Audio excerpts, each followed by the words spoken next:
Everyone, ഇന്ന് നമ്മൾ പഠിക്കാൻ പോകുന്നത് വൂണ്ട് ഹീലിങ്ങിനെ കുറിച്ചാണ്. ഓക്കെ, അപ്പോൾ നമ്മൾ ഇത്രയും പാർട്ട് 4 വരെ നമ്മൾ നോക്കിയത് ഇൻഫ്ലമേറ്ററി റെസ്പോൺസുകളെ കുറിച്ചാണ് അല്ലേ. അക്യൂട്ട് ഇൻഫ്ലമേഷൻ, ക്രോണിക് ഇൻഫ്ലമേഷൻ എല്ലാം നമ്മൾ പഠിച്ചു. അപ്പം ഇന്ന് നമ്മൾ ഓൾറെഡി ഇൻഫ്ലമേഷൻ കഴിയുമ്പോൾ ബോഡിയുടെ ഒരു എന്താ പറയുക, ബോഡി അതിനെ റിപ്പയർ ചെയ്യാനും ഹീൽ ചെയ്യാനും ശ്രമിക്കും. അതിൽ ഏതൊരു ഇഞ്ചുറി ആയിക്കോട്ടെ, the body try to heal the injury. അപ്പോൾ ഇന്ന് നമ്മൾ ടിപ്പിക്കലായിട്ട് ഒരു സ്കിൻ വൂണ്ട് ഹീലിംഗ് ആണ് പഠിക്കാൻ പോകുന്നത്. അതായത് നമ്മുടെ സ്കിന്നിൽ വൂണ്ട് ഉണ്ടായിക്കഴിഞ്ഞാൽ അത് എങ്ങനെയാണ് നമ്മുടെ ബോഡി അതിനെ ഹീൽ ചെയ്യിക്കുന്നത് എന്നുള്ളതാണ് നോക്കാൻ പോകുന്നത്. ഓക്കെ, അപ്പോൾ നമുക്ക് എന്താ നോക്കാം. വൂണ്ട് ഹീലിംഗ് എന്ന് പറയുമ്പം it's a combination of regeneration and repair. Wound healing can be accomplished in one of the following 2 ways. ഒന്നില്ലെങ്കിൽ പ്രൈമറി യൂണിയൻ വഴി, അല്ലെങ്കിൽ സെക്കൻഡറി യൂണിയൻ വഴി. എന്താണ് ഈ പ്രൈമറി യൂണിയൻ, എന്താണ് ഈ സെക്കൻഡറി യൂണിയൻ? പ്രൈമറി യൂണിയൻ എന്ന് പറഞ്ഞാൽ സ്റ്റിച്ചിട്ട വൂണ്ടുകൾ, അതായത് നീറ്റായിട്ട് ഇൻസൈസ് ചെയ്ത് നീറ്റായിട്ട് സൂച്ചർ ചെയ്ത് അധികം ബ്ലഡ് ലോസ് ഒന്നും ഇല്ലാത്ത, ഇൻഫെക്ഷൻ ഇല്ലാത്ത, ക്ലീൻ ആയിട്ടുള്ള വൂണ്ടുകളാണ് ഈ പ്രൈമറി യൂണിയൻ വഴി ഹീലാവുന്നത്. വെറാസ് സെക്കൻഡറി യൂണിയൻ വഴി ഹീലാവുന്ന വൂണ്ടുകൾ എന്ന് വെച്ചാൽ സ്റ്റിച്ച് ഇടാത്ത ഓപ്പൺ ആയിട്ടുള്ള വൂണ്ടുകൾ, അതായത് ഇൻഫെക്ഷൻ പ്രോൺ ആയിട്ടുള്ള, ഇൻഫെക്ഷൻ വരാൻ ചാൻസ് ഉള്ള, ബ്ലഡ് ലോസ് കുറേയുള്ള, നീറ്റല്ലാത്ത വൂണ്ടുകളാണ് ഈ സെക്കൻഡറി യൂണിയൻ വഴി ഹീലാവുന്നത്. അപ്പം ഫസ്റ്റ് വഴി ഹീലാവുന്നത് നമുക്ക് നോക്കാം. അപ്പോൾ ഞാൻ പറഞ്ഞു, അത് സൂച്ചേർഡ് ആയിട്ടുള്ള വൂണ്ടായിരിക്കും, ക്ലീൻ ആൻഡ് അൺഇൻഫെക്റ്റഡ് ആയിട്ടുള്ള, ഇൻഫെക്ഷൻ ഇല്ലാത്ത വൂണ്ടായിരിക്കും. അതുപോലെ തന്നെ ബ്ലഡ് ലോസും ഒന്നും, ടിഷ്യൂ ലോസ് ഒന്നും അധികം ഇല്ലാത്ത വൂണ്ടായിരിക്കും. ഇൻസൈസ് ചെയ്തിട്ടുള്ള വൂണ്ടായിരിക്കും. ഇൻസൈസ് ചെയ്തിട്ടുള്ള വൂണ്ടെന്ന് വെച്ചാൽ ഇറഗുലർ മാർജിൻസ് ഉള്ള വൂണ്ടാണെങ്കിൽ അത് നമ്മളൊരു ചെറിയൊരു സർജിക്കൽ നൈഫ് വെച്ച് പതുക്കെ ഒന്ന് ഇൻസൈസ് ചെയ്ത് അത് റെഗുലർ ആക്കിയിട്ട് നമ്മൾ എന്ത് ചെയ്യും, സൂച്ചർ ചെയ്യും, നീറ്റായിട്ട് സൂച്ചർ ചെയ്യും. നമുക്ക് നോക്കാം. പറഞ്ഞതുപോലെ healing by primary union is defined as healing of a wound which has the following characteristics: clean and uninfected, surgically incised without much loss of cells and tissue. Edges of the wound are approximated by surgical sutures. അപ്പം ഇതിൽ എന്തൊക്കെ events ആണെന്ന് നോക്കാം. അപ്പോൾ ആദ്യം തന്നെ നമുക്കറിയാം, ഒരു ഇനീഷ്യൽ ഹെമറേജ് ഉണ്ടാവും അല്ലേ. അപ്പോൾ സ്റ്റിച്ചിട്ട വൂണ്ടുകളാണെങ്കിലും ആ വൂണ്ടിൻ്റേതായിട്ടുള്ള ഒരു ബ്ലീഡിങ്ങും, അതുപോലെ സ്റ്റിച്ച് ഇടുമ്പോൾ ഉള്ളൊരു ബ്ലീഡിങ്ങും ഉണ്ടാവും. അപ്പം ഇനീഷ്യൽ ഹെമറേജ് ഉണ്ടാവും. So incised wound as well as the suture track on either side are filled with the blood which then clots. അത് കഴിഞ്ഞ് ബ്ലീഡിങ് ഉണ്ടായിക്കഴിഞ്ഞാൽ പിന്നെ അത് ക്ലോട്ട് ആവും അല്ലേ. ഫൈബ്രിൻസ്, പ്ലേറ്റ്ലെറ്റ്സ് എല്ലാം വന്ന് അവിടെ ക്ലോട്ടിങ് കാസ്കേഡ് ആക്ടിവേറ്റ് ആയി അവിടെ ക്ലോട്ട് ആവും. And this blood clot will seal the wound, അവിടെ വൂണ്ട് എന്നാണ് കേട്ടോ, wound against the dehydration and infection. അത് കഴിഞ്ഞാൽ പിന്നെ അവിടെ അക്യൂട്ട് ഇൻഫ്ലമേറ്ററി റെസ്പോൺസ് നടക്കും. അതായത് സ്റ്റിച്ചിട്ട മാർജിനിലൂടെയും വൂണ്ടിൻ്റെ മാർജിനിലൂടെയും സൈഡുകളിലുമെല്ലാം 24 മണിക്കൂറിനുള്ളിൽ അവിടെ എന്ത് വരും, PMNs വരും. അതായത് പോളിമോർഫോ ന്യൂക്ലിയർ ന്യൂട്രോഫിൽസ് എന്ന് പറയുന്ന അക്യൂട്ട് ഇൻഫ്ലമേഷൻ്റെ സെല്ലുകളായിട്ടുള്ള PMNs അവിടെ വന്ന് നിൽക്കും. നമുക്കറിയാം, ഈ 24 മണിക്കൂർ മുതൽ 48 മണിക്കൂർ വരെയാണ് ഒരു PMNൻ്റെ ലൈഫ് സ്പാൻ എന്ന് പറയുന്നത്.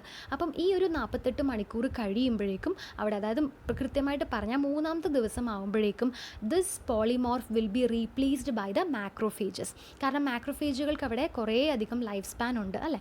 അപ്പം ഈ PMNs എല്ലാം എടുത്തു മാറ്റി റീപ്ലേസ് ചെയ്ത് കഴിഞ്ഞാൽ അവിടെ മാക്രോഫേജസ് ആയിരിക്കും പിന്നെ ഇൻഫ്ലമേറ്ററി റെസ്പോൺസ് അവിടെ എലിസിറ്റ് ചെയ്യാം. അപ്പം ഈ ഇൻസൈസ്ഡ് വൂണ്ട് എന്ന് പറയുമ്പം ഇങ്ങനെയായിരിക്കും. സോ ഇൻസൈസ്ഡ് ആയിട്ടുള്ള വൂണ്ടുകൾ സൂച്ചർ ചെയ്ത് കഴിഞ്ഞാൽ അവിടെ ആദ്യം ഇൻഫ്ലമേറ്ററി റെസ്പോൺസ് ഉണ്ടാവുന്നു, ബ്ലീഡിങ് ഉണ്ടാവുന്നു. അതുപോലെ തന്നെ അവിടെ പ്ലേറ്റ്ലെറ്റ്സ് വന്ന് എന്തുണ്ടാവുന്നു, ക്ലോട്ട് ഫോർമേഷൻ ഉണ്ടാവുന്നു ഇതുപോലെ. ഓക്കെ, ഇനീഷ്യൽ ഹെമറേജ്, അവിടെ ക്ലോട്ട്സ് വരുന്നു, ഇൻഫ്ലമേറ്ററി സെല്ലുകൾ ഫൈബ്രിൻസ് വരുന്നു, അവിടെ ക്ലോട്ട് ആവുന്നു. ഓക്കെ, എപ്പിത്തീലിയൽ ചേഞ്ച് എന്ന് പറയുമ്പോൾ ആ ഒരു ഗ്യാപ്പ് ഉണ്ടല്ലോ നമ്മുടെ മുറിവിൻ്റെയും സൂച്ചർ ട്രാക്കിൻ്റെയും ഒക്കെ ആ ഒരു സ്പേസുകളൊക്കെ ഫില്ല് ചെയ്യാനായിട്ടുള്ളതാണ് ഈ ഒരു സ്റ്റെപ്പ് എന്ന് പറയുന്നത്. നമ്മുടെ ബോഡിയിൽ എപ്പിത്തീലിയൽ സെല്ലുകൾ ഉണ്ടായാലും നമ്മുടെ സ്കിന്നിലെല്ലാം എപ്പിത്തീലിയൽ സെൽസ് അല്ലേ കൂടുതലായിട്ടുള്ളത്. സോ ഈ ഒരു എപ്പിത്തീലിയൽ സെൽ താഴേന്ന്, അതായത് മുറിവിൻ്റെ ഏറ്റവും താഴേത്തെ നിലയിൽ നിന്ന് വന്ന് ഡിവൈഡ് ചെയ്ത് മുകളിലോട്ട് വരും. Okay, so the basal cell of the epidermis from both the cut margins start proliferating എന്ന് പറഞ്ഞാൽ മൾട്ടിപ്ലിക്കേഷൻ ആണ് കേട്ടോ. proliferating and migrating towards the incisional space in the form of epithelial spurs. Epithelial സ്പേഴ്സുകളുടെ രൂപത്തിൽ ഈ ഒരു സ്പേസ് ഫില്ല് ചെയ്യാനായിട്ട് cut ചെയ്ത എല്ലാ മാർജിനിൽ നിന്നും എപ്പിത്തീലിയൽ സെൽസ് ഡിവൈഡ് ചെയ്ത് സെൻറ്ററിലോട്ട് വരും, അതായത് സ്പേസുകളിലോട്ട് വരും ഈ സ്പേസ് ഫില്ല് ചെയ്യാൻ വേണ്ടിയിട്ട്. So this migrated epidermal cells separate the underlying viable dermis from the overlying necrotic material and clot, forming the scab which is cast off. എന്ന് വെച്ചാൽ ഈ എപ്പിഡെർമൽ സെൽസ് ഡിവൈഡ് ചെയ്ത് സെൻറ്ററിലോട്ട് വരും അല്ലേ. അപ്പം ഈ സെൻറ്ററിലോട്ട് വരുമ്പം താഴെ ഇവരുടെ വയബിൾ ഡേർമിസും ഈ എപ്പിത്തീലിയൽ സെൽസിൻ്റെ താഴെയായിട്ട് ഡേർമിസും ഉണ്ടാവും, വയബിൾ ഡേർമിസും ഫങ്ഷണൽ ഡേർമിസും ഉണ്ടാവും. ഇതിൻ്റെ ഈ എപ്പിഡെർമൽ സെല്ലിൻ്റെ മുകളിലായിട്ട് എന്തുണ്ടാവും, ഈ മുറിവുണങ്ങിയതിൻ്റെ സ്കാബും ഉണ്ടാവും, നെക്രോസ്ഡ് മെറ്റീരിയൽസും ഉണ്ടാവും, ക്ലോട്ടുകളൊക്കെ ഉണ്ടാവും. അപ്പം ഇത് ഒരു ഫങ്ഷണൽ ആയിട്ടുള്ള ഒരു എപ്പിഡെർമിസ് ആയിട്ട് ഫോം ചെയ്ത് മുകളിലുള്ള നെക്രോട്ടൈസ്ഡ് ആയിട്ടുള്ള സ്കാബിനെ എന്ത് ചെയ്യും, നെക്രോട്ടൈസ്ഡ് ആയിട്ടുള്ള മെറ്റീരിയലിനെ അത് സ്കാബിൻ്റെ രൂപത്തിലോട്ട് ആക്കി അതിനെ എന്ത് ചെയ്യും, കുറച്ച് നാൾ കഴിയുമ്പോൾ ഈ സ്കാബ് ഉണങ്ങി, സ്കാബ് എന്ന് പറയുമ്പോൾ അറിയാമല്ലോ ആ കറുത്ത സാധനം, വൂണ്ട് ഉണങ്ങിയിട്ടുള്ള ഒരു കറുത്ത സാധനം, ആ സ്കാബായിട്ട് മാറി അത് അവിടെ നിന്ന് സ്ലോ ഓഫ് ചെയ്യും, അതായത് പൊഴിഞ്ഞു പോകും. ഓക്കെ, അപ്പോൾ 5-ാമത്തെ ദിവസം ആവുമ്പം അവിടെ ഒരു പുതിയ എപ്പിഡെർമിസ് ഉണ്ടാവുന്നു. ഓക്കെ, മൾട്ടി ലെയേർഡ് ആയിട്ടുള്ള പുതിയ എപ്പിഡെർമിസ് ഉണ്ടാവുന്നു. ഈ എപ്പിത്തീലിയൽ സെല്ലുകളെല്ലാം മൈഗ്രേറ്റ് ചെയ്ത് അവിടെ ഓർഗനൈസേഷൻ സംഭവിച്ച് പുതിയൊരു എപ്പിഡെർമിസ് ആയിട്ട് ഫോം ചെയ്യുന്നു. So that is differentiated into superficial and deeper layers. Organisation, അപ്പം 3-ാമത്തെ ദിവസം അതിൻ്റെ കൂടെ തന്നെ ഈ ഇൻഫ്ലമേറ്ററി റെസ്പോൺസുകളെല്ലാം തന്നെ നടക്കുന്നുണ്ടാവും. സോ 3-ാമത്തെ ദിവസം ആവുമ്പം ഫൈബ്രോബ്ലാസ്റ്റുകളെല്ലാം ആ വൂണ്ട് ഏരിയ ഇൻവേഡ് ചെയ്യും. പക്ഷേ 5-ാമത്തെ ദിവസം ആവുമ്പം ഈ ഫൈബ്രോബ്ലാസ്റ്റുകളെ ഡോമിനേറ്റ് ചെയ്യാൻ വേണ്ടിയിട്ട് അതിൻ്റെ മുകളിൽ അതിനേക്കാളും കൂടുതലായിട്ട് കൊളാജൻസ് ആയിരിക്കും വന്ന് നിറയുന്നുണ്ടാവുക. കൊളാജൻ അവിടെ വന്ന് നിറഞ്ഞ് അത് ഹീലിംഗ് കംപ്ലീറ്റ് ആവുന്ന വരെ ഈ കൊളാജൻ്റെ പ്രസൻസ് അവിടെ ഉണ്ടാവും. ഈ കൊളാജൻ എന്തിനാന്ന് വെച്ചാൽ കൊളാജനും ഫൈബ്രോബ്ലാസ്റ്റുകളും ചേർന്നാണ് സ്കാർ ടിഷ്യൂ ഉണ്ടാക്കുന്നത്. അവിടെ ഫോം ചെയ്ത് അവിടെ ആ സ്കാർ ടിഷ്യൂവിനകത്ത് അധികം ബ്ലഡ് വെസൽസോ അല്ലെങ്കിൽ അധികം സെല്ലുലാർ എലമെൻസോ ഒന്നും തന്നെ ഈ സ്കാർ ടിഷ്യൂവിൽ ഉണ്ടാവില്ല. ആകെ കൂടെ ഉണ്ടാവുന്നത് കൊളാജൻസും അതുപോലെ തന്നെ ഫൈബ്രോബ്ലാസ്റ്റുകളും ആയിരിക്കും. ഓക്കെ, ആൻഡ് ഇതിൽ ശ്രദ്ധിക്കാനുള്ളത് ഈ സ്കാർ ടിഷ്യൂവിൽ നമ്മൾ ഇഞ്ചുറി സംഭവിക്കുന്ന ആ സ്ഥലത്ത് വൂണ്ട് ആയിക്കഴിഞ്ഞാൽ അവിടെ എന്തെങ്കിലും ഹെയർ ഫോളിക്കിൾസിൻ്റെ റെമനൻസോ അതല്ലെങ്കിൽ നമ്മളുടെ ഗ്ലാൻഡുകളുടെ റെമനൻസോ ഉണ്ടെങ്കിൽ മാത്രമേ ഉള്ളൂ ഈ സ്കാർ ടിഷ്യൂ ആയതിന് ശേഷം പിന്നെ അവിടെ മുടി വളരത്തുള്ളൂ, അല്ലെങ്കിൽ സ്വെറ്റ് ഗ്ലാൻഡ്സ് അവിടെ സ്വെറ്റ് പ്രൊഡ്യൂസ് ചെയ്യുള്ളൂ. അതല്ലെങ്കിൽ സ്കാർ ടിഷ്യൂവിൻ്റെ മുകളിൽ ഒരു രോമവും വളരില്ല. ഓക്കെ, സൂചി ട്രാക്സ്, അപ്പോൾ നമ്മൾ ഈ ഓരോ സ്റ്റിച്ച് ഇടും അല്ലേ, അപ്പം ഈ ഓരോ സ്റ്റിച്ചും ഓരോ മുറിവ് പോലെയാണ്, സെപ്പറേറ്റ് വൂണ്ട് പോലെയാണ് അത് ഹീലാവാൻ തുടങ്ങുന്നത്.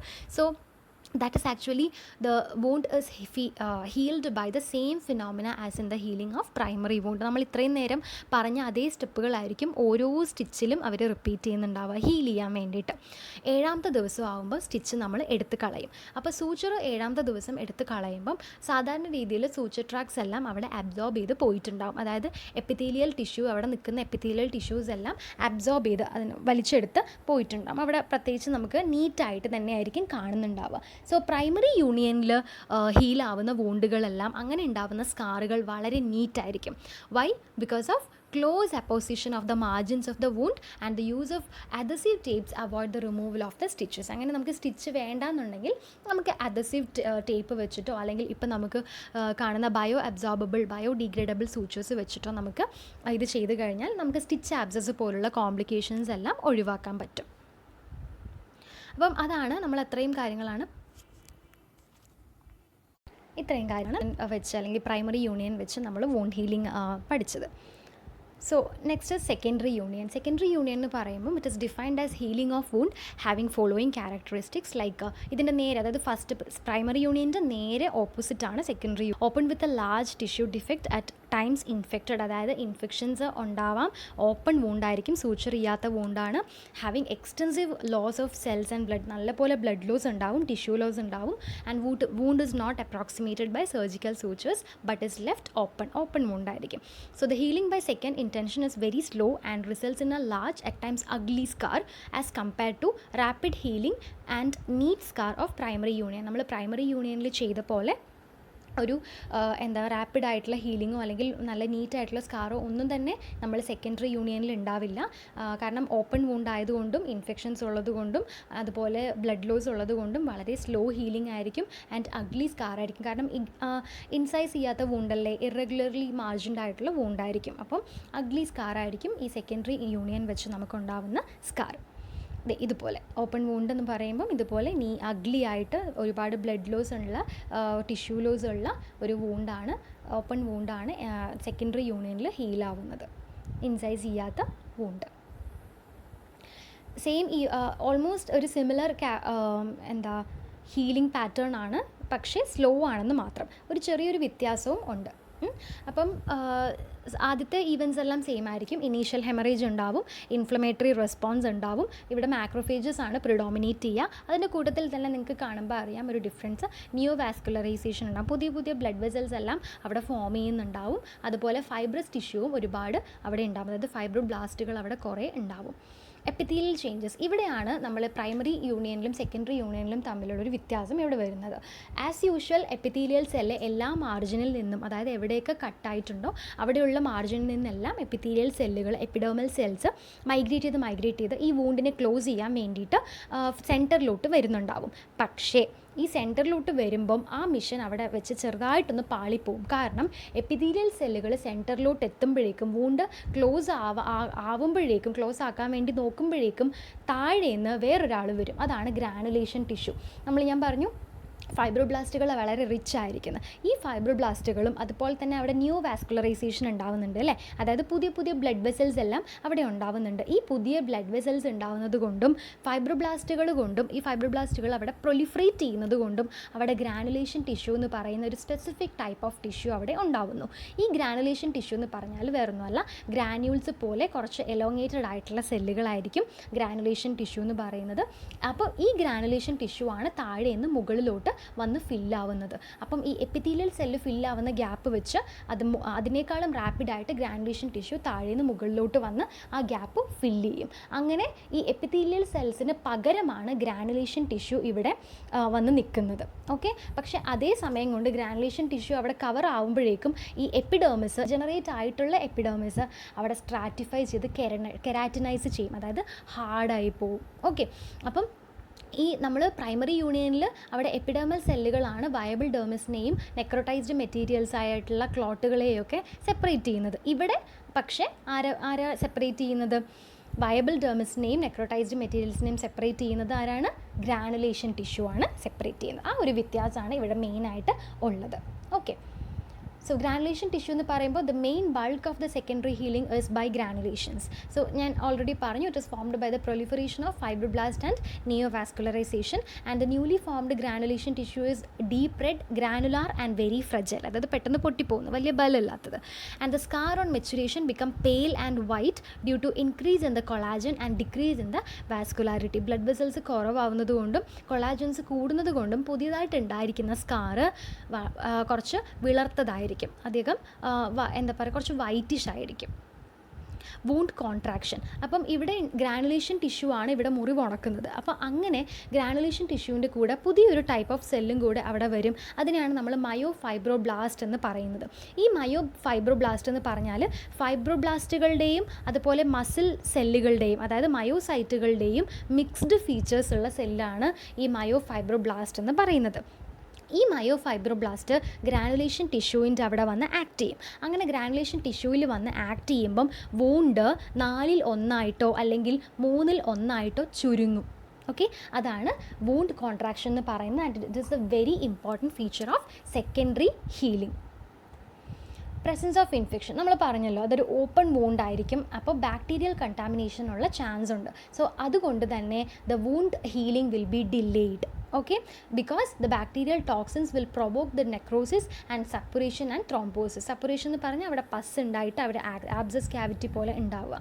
സോ ഇപ്പോൾ ഇങ്ങനെ വരുന്ന സിറ്റുവേഷനിൽ നമ്മൾ ഡിബ്രൈഡ്മെൻറ്റ് എന്ന് പറയുന്ന ഒരു പ്രോസസ്സ് ചെയ്യാറുണ്ട്, പ്രൊസീജിയർ ചെയ്യാറുണ്ട്. ഡിബ്രൈഡ്മെൻറ്റ് എന്ന് പറഞ്ഞാൽ അവിടെ that is the surgical removal of dead and necrosed tissue. Surgical removal of dead and necrosed ടിഷ്യൂവിനെയാണ് നമ്മൾ ഡിബ്രൈഡ്മെൻറ്റ് എന്ന് പറയുന്നത്. അപ്പോൾ അങ്ങനെ ഡിബ്രൈഡ്മെൻറ്റ് ചെയ്യുമ്പോൾ that prevents the bacterial infection of open wound. So ഇതാണ് നമ്മളുടെ മെയിനായിട്ട് സെക്കൻഡറി ഇൻറ്റൻഷൻ വഴി നമ്മൾ എങ്ങനെയാണ് വൂണ്ട് ഹീലാവുന്നതെന്നുള്ളത്.